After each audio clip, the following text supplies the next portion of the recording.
Ladies and gentlemen, our next bout of the evening is scheduled for 3 two-minute rounds in the Tuff-N-Uff lightweight division.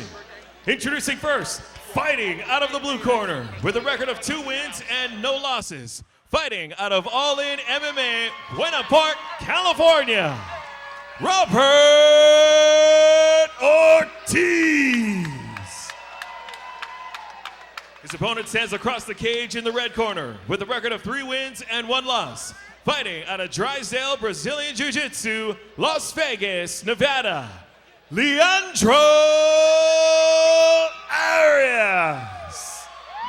Referee in charge of the action inside the cage is Mark Smith. 3 two-minute rounds. Ortiz is wearing the black and the whites. Arias is wearing the straight black. Here we go in the 155-pound division. Mark Smith is our ref.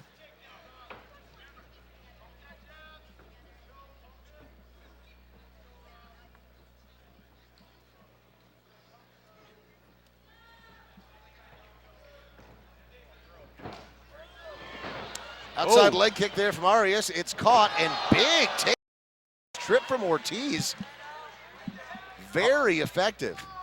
Arias trying to hold on to the neck to prevent him from passing. Gets And up. Arias scrambles back to his feet. Great scramble there. Arias with the underhooks has control of that body. And he's looking for a takedown. He's got it. He also has the back. Good scramble on the part of Ortiz back to his feet. Arias has not given up on the idea that he wants to take the back, and what a great trip, man. Amazing little pick there. Yeah, just took that lead leg out from behind, just sort of kicked it out like a kickstand. This is not a place you want to be, a guy who trains with Robert Drysdale on your back. Yeah, not a ton of time. Again, these are the amateur ranks in Tuff-N-Uff. They're short, abbreviated rounds of just 2 minutes apiece. So you compare that to the UFC. Of time to work on the ground. In the case of this, you have to advance your position very quickly. But you want to do it while they're still relatively dry. Both these guys haven't worked up much of a sweat just yet, and we can see Arias trying for that choke, but Ortiz doing a very good job of controlling that left arm of Arias. Yeah, it's just 2-on-1. I mean, it's difficult, like you said, when they're this fresh in the fight, even though he is dry, to be able to get that choke in. And now see what he's got to do is he's got to pop that other arm out. So he almost has the arm underneath the chin of Ortiz, but his other hand is being held pinned to the body of Ortiz. So you saw the referee slap away the hand there. It's because he was grabbing the glove. Final seconds of round number 1. Fast pace on the ground. That was fun to watch. Both of these fighters had their bright moments, but definitely, in my opinion, Arias got himself the nod for round number 1. 2 very well-matched opponents. Both guys showing a lot of diversity in there. We didn't see, right here as we watched this replay, there was a little bit of feeling out in the beginning, and then it just exploded. So yeah, that kick was caught, and then look at this trip. I mean, really a powerful trip. Nice job there by Ortiz. Arias scrambled out of that pretty quickly, got back to his feet, and then he just stuck on him like glue. I mean, just on his back. Ortiz was doing everything in his power to try to shake it. Okay, so that was the moment right there that we saw that neat little trick that he did, trying to take out that lead leg and get that trip. Both these guys taking some deep breaths on the chairs. And rightfully so. Both of them worked a lot. Even though there was only 2 minutes of action, both of those guys really expended a lot of energy because there was so much action in round number 1. We are on to round number 2. Again, Arias in the straight black trunks, Ortiz in the black and the white. Ortiz pressing forward. Arias went for that takedown early. Think Ortiz is probably going to want to keep this standing, you think? Yeah, I think Arias has other plans.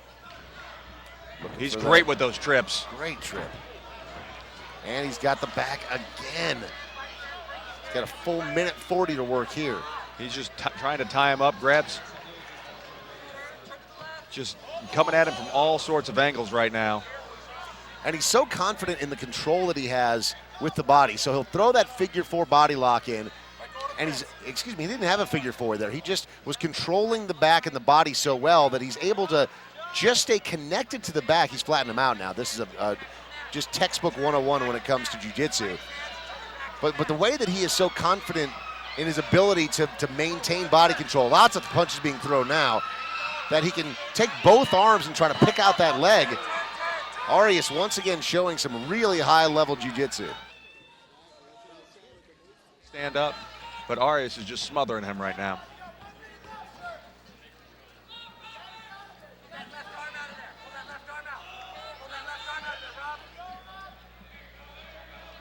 Back to the position we saw the first round end in.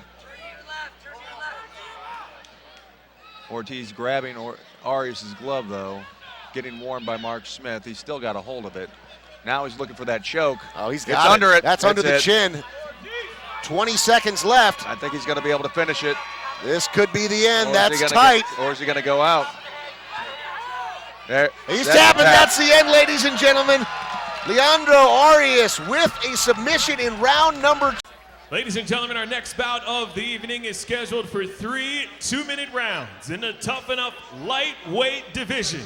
Introducing first, fighting out of the blue corner with a record of 2 wins and no losses. Fighting out of All In MMA, Buena Park, California, Robert Ortiz. His opponent stands across the cage in the red corner with a record of 3 wins and 1 loss. Fighting out of Drysdale, Brazilian Jiu-Jitsu, Las Vegas, Nevada, Leandro Arias. Referee in charge of the action inside the cage is Mark Smith. 3 2-minute rounds. Ortiz is wearing the black and the whites. Arias is wearing the straight black. Here we go in the 155-pound division. Mark Smith is our ref.